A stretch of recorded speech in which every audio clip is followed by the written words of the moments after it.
নমস্কার বন্ধুরা, অনুভা রান্নাঘরে সবাইকে স্বাগত জানাচ্ছি। আমাদের প্রত্যেকের বাড়িতে কিন্তু প্রায় প্রতিদিন রুটি করা হয়, আর মাঝে মাঝে কিন্তু দুই একটা রুটি বেশিই থেকে যায়, আর সেই বাসি রুটি আমরা সাধারণত ফেলে দিয়ে থাকি। তো আজকে আমি বাসি রুটি দিয়ে এমনই একটা রেসিপি তৈরি করে দেখাবো, যেটা দেখার পর আশা করছি এরপর থেকে আপনারা কোনোদিনও বাসি রুটি ফেলবেন না। দারুণ দুর্দান্ত স্বাদের একটি লোভনীয় রেসিপি, আশা করছি আপনাদের খুবই ভালো লাগবে। তাহলে চলুন বন্ধুরা, আমার আজকের এই নতুন রেসিপিটি শুরু করা যাক।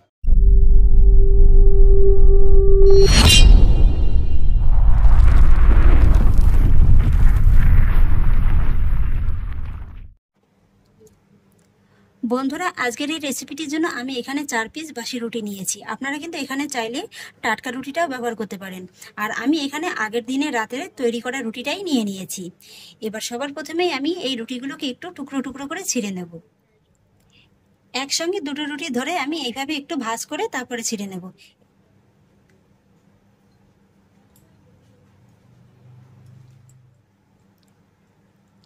এইভাবেই আমি পুরো রুটিগুলোকে ছিঁড়ে টুকরো করে নেব।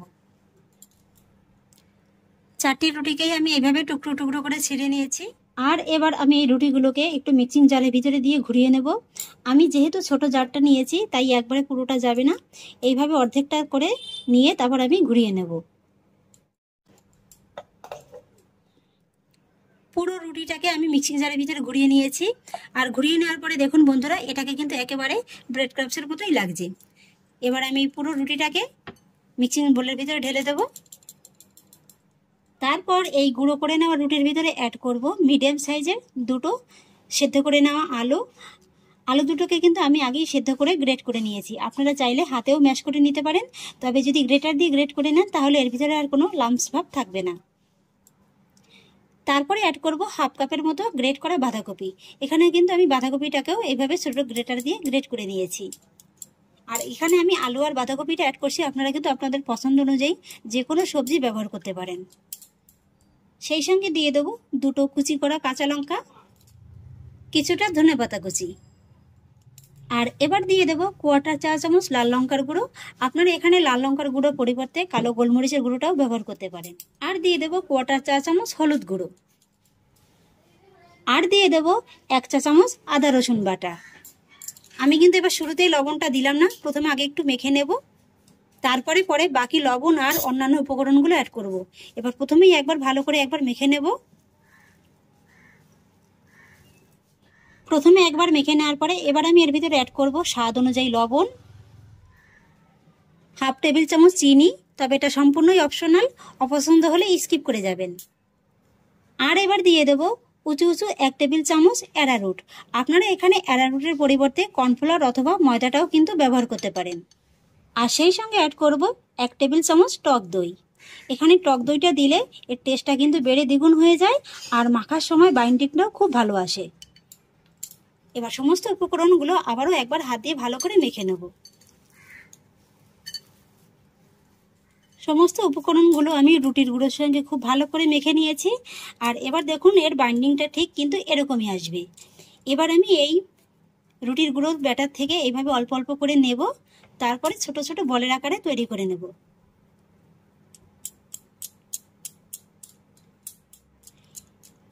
এই যে বন্ধুরা দেখুন, আমি খুব সুন্দর মসৃণ করে একটা ছোট বলের মতো তৈরি করে নিয়েছি।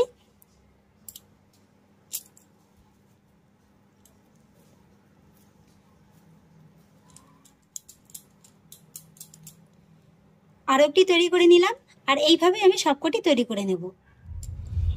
একে একে সবগুলো বল আমি তৈরি করে নিয়েছি। এই যে দেখুন বন্ধুরা, এগুলো দেখতে এখনই কতটা লোভনীয় লাগছে। আর এবার দেখুন রুটির বলগুলো ভেজে নেওয়ার জন্য আমি একটি প্যানে পর্যাপ্ত পরিমাণে সাদা তেল গরম বসিয়ে দিয়েছি, আর তেলটাকে কিন্তু খুব ভালোভাবে গরম করে নিয়েছি। এবার মিডিয়াম হিটে একটা একটা করে রুটির বলগুলো আমি এই গরম তেলের ভিতর দিয়ে দেবো। আজকে আমি বলগুলো শ্যালো ফ্রাই করে ভেজে নেব, আপনারা চাইলে কিন্তু ডিপ ফ্রাই করেও ভেজে নিতে পারেন। বেশ কয়েকটি বল আমি প্যানের ভিতরে দিয়ে দিয়েছি। আর একবারে কিন্তু সবগুলো ভাজা যাবে না, এইভাবে অল্প অল্প করে নিয়েই তারপর ভেজে নিতে হবে। আর প্রথম অবস্থায় কিন্তু এগুলো নেড়ে চেড়ে দেওয়া যাবে না, একটু সময় নিয়েই ভেজে নিতে হবে। প্রায় 2 মিনিট অপেক্ষা করার পরে এইবার এগুলোকে কিন্তু আলতো হাতে একটু উল্টে দিতে হবে। আর বন্ধুরা, আমাদের বাড়ির পাশেই কিন্তু বিশ্বকর্মা পুজোটা হচ্ছে, আর সেই জন্যই একটু মাইকটা বাজছে। প্লিজ বন্ধুরা, যদি কোনো অসুবিধা হয় একটু ক্ষমা দৃষ্টিতে দেখে নেবেন। আর এইভাবেই উল্টে পাল্টে এগুলোকে আমি সুন্দর একটা সোনালী বর্ণ করে ভেজে নেব। এই যে দেখুন বন্ধুরা, প্রায় 4 থেকে 5 মিনিটের মতো সময় নিয়ে মিডিয়াম ফ্লেমে আমি এই বলগুলোকে খুব সুন্দর একটা সোনালী বর্ণ করে ভেজে নিয়েছি। আর এগুলো যখন বন্ধুরা হালকা একটু কালার আসতে শুরু করবে না, তখন কিন্তু এইভাবে একটু অনবরত নেড়ে চেড়ে দেবেন, তাহলেই দেখবেন যে সব দিকে সুন্দর একটা সমান কালার চলে এসছে। এবার আমি এই বলগুলোকে গরম তেল থেকে তুলে নেব।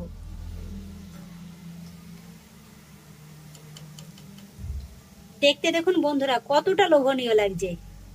এক এক করে সব বলগুলোকেই তুলে নেব। একই রকম ভাবে বাকি সব বলগুলোকেও ভেজে নেব।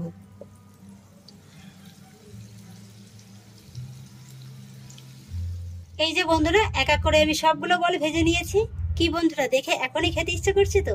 এখনই কিন্তু খেলে হবে না, এর আরো অনেক কাজ বাকি আছে। আমি গ্যাসে পরে আবারও প্যানটিকে বসিয়ে দিয়েছি। আর প্যানে দিয়ে দেবো 2 টেবিল চামচ সাদা তেল। তেলটা যখন হালকা গরম হয়ে যাবে, তখনই আমি এর ভিতরে অ্যাড করব কিছুটা কেটে নেওয়া আদা। আদাটাকে আমি এইভাবে একটু সরু সরু লম্বা লম্বা করে কেটে নিয়েছি। এবার তেলের সঙ্গে আদাটাকে আমি জাস্ট কয়েক সেকেন্ডের মতো একটু ফ্রাই করে নেব।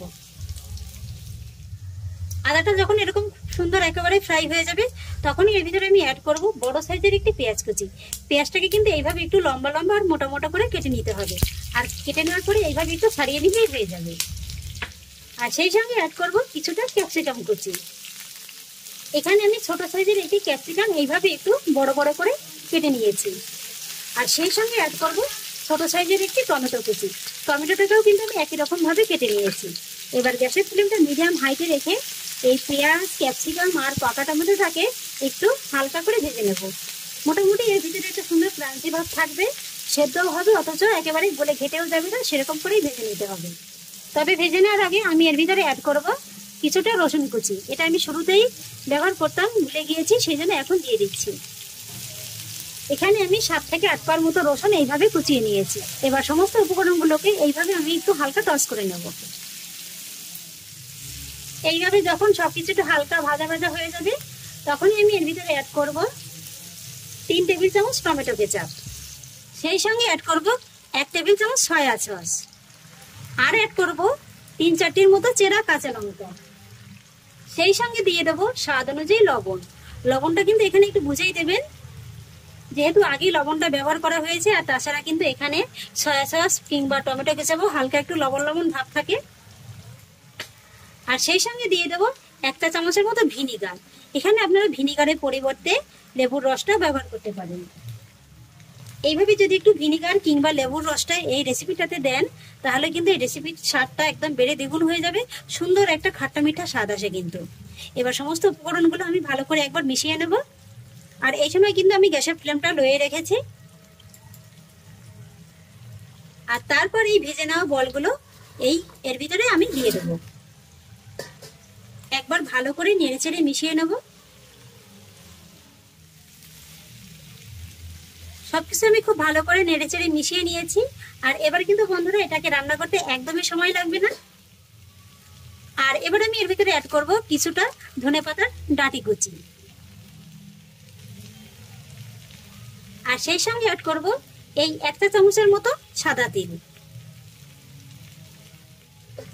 এবার এই উপকরণগুলো একবার ভালো করে মিশিয়ে দেব। এই তিলটা যখন বন্ধুরা খাওয়ার সময় মুখে পড়বে না, খেতে কিন্তু অসম্ভব মজাদার লাগে। এইভাবে অন্তত একবার হলেও বাড়িতে তৈরি করে খেয়ে দেখবেন। আশা করছি এরপর থেকে আর বাসি রুটি আপনাদের ফেলে দিতে হবে না। ব্যাস বন্ধুরা, আমার সমস্ত কিছু খুব ভালো করে মিশিয়ে নেওয়া হয়ে গেছে। আর এবার দেখুন বন্ধুরা, এই লুকটাই কিন্তু একেবারে চেঞ্জ হয়ে গেছে। এবার আমি গ্যাসের ফ্লেমটাকে অফ করে দেবো আর গরম গরম এটাকে সার্ভ করব। আর বন্ধুরা, আমি আজকের এই রেসিপিটির নাম দিয়েছি বাসি রুটির মাঞ্চুরিয়ান।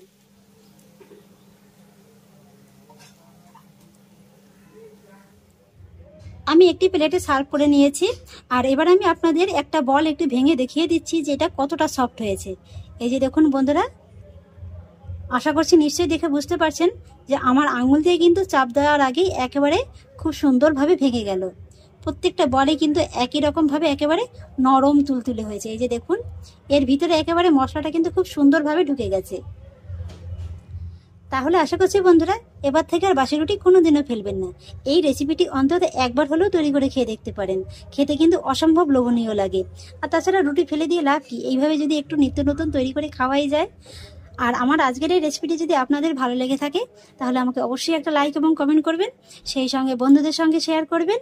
আর প্লিজ বন্ধুরা, যদি আমার পরিবারের নতুন সদস্য হয়ে থাকেন তাহলে একটা সাবস্ক্রাইব করে পাশে থাকা বেল আইকনটি প্রেস করে দেবেন।